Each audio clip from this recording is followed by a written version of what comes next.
हमारे साथ बातचीत करने के लिए बिहार सरकार के कैबिनेट मंत्री और हम के राष्ट्रीय अध्यक्ष संतोष कुमार सुमन है। सुमन जी, सुप्रीम कोर्ट का एक तरह से वर्डिक्ट तो नहीं कहेंगे, लेकिन जो बहस के दौरान बात कही गई, एसआईआर बिहार में जारी रहेगा, अगली सुनवाई 28 जुलाई को होगा। लेकिन उन्होंने सवाल खड़े ये किए हैं कि आखिरकार इस वक्त जरूरत क्यों है जब चुनाव मुहाने पर है।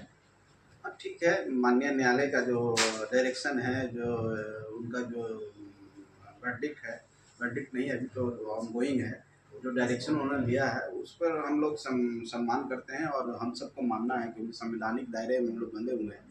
और उनका सिर्फ यही कहना था कि ये ज़रूरी है, कोई इसको हम रोक नहीं सकते हैं, लेकिन अभी समय है चुनाव से बहुत पहले लिया जाना। लेकिन अभी भी चुनाव में 3 महीने हैं और हम समझते हैं कि हमारे पास पूरा एप्रोप्रिएट समय है और उस समय 1 महीने के अंदर हम जुलाई में उसको ख़त्म कर दें, 25 जुलाई तक। उसके बाद फिर आगे उसका पब्लिकेशन होगा, तो समय है। और उसी समय सीमा को देखते हुए चुनाव आयोग ने इसमें रोक नहीं लगाया।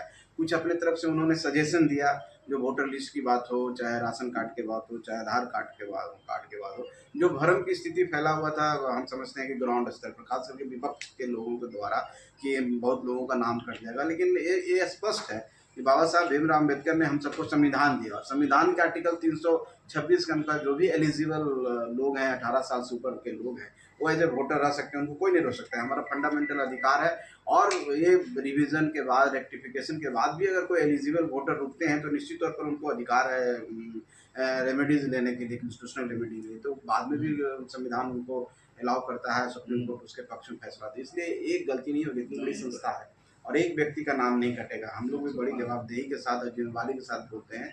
उन लोगों का नाम कट सकता है जो गलत तरीके से रजिस्टर्ड है, वो डी रजिस्टर हो, जो हमारा सिटीजन नहीं है, हमारे देश के नहीं है, बाहर से आए घुसपैठी हैं, उनका नाम कट सकता है। और अब आज भी वो जितने भी हैं, जिस तरह का आपने देखा होगा कि माननीय डिप्टी सीएम का स्टेटमेंट आया, वहाँ के प्रशासन का स्टेटमेंट आया कि एक किशनगंज एक जिला है, पिछले 10 दिनों में 2 लाख लोग अर्जी दिए हैं वोटर लिस्ट बनाने के लिए, चाहे आप आधार कार्ड बनाने के लिए।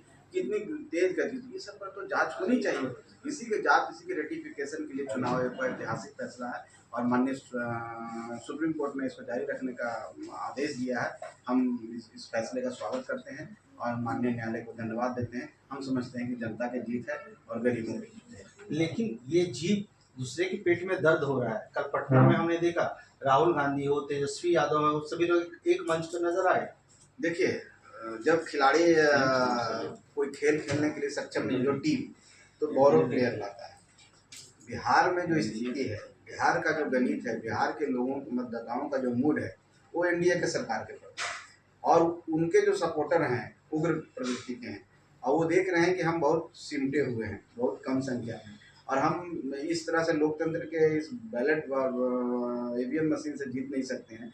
तो बोरो प्लेयर लाने की कोशिश किया, कहीं से घुसाने की कोशिश किया, तो उनके पेट में तो दर्द होगा ही अगर उनके खिलाफ फैसला लिया। बस सिंपल सी बात है, कुछ है। लेकिन एक और खबर है, आज अमित मालवीय ने भी ट्वीट किया है, एक्सपोज पे उन्होंने डाला कि किशनगंज की बात हो, कटिहार की बात हो, उन एरिया में अगर 100% आधार कार्ड हो तो 100% से ज्यादा है, 126%। तो ये सब चीजें कैसे हो रही है? इसी के लिए तो ये इस तरह के चुनाव आयोग के संज्ञान में गया होगा, इसलिए चुनाव आयोग ने देखा कि जब 126% लोग वहाँ पर उस पॉपुलेशन से ज़्यादा, इसका मतलब है कि 26% लोग कहीं से आए हैं और 26% बहुत बड़ी संख्या होती है, किसी भी वोट को डिसाइड कर सकता है, किसी वोट में प्रभावित कर सकता है।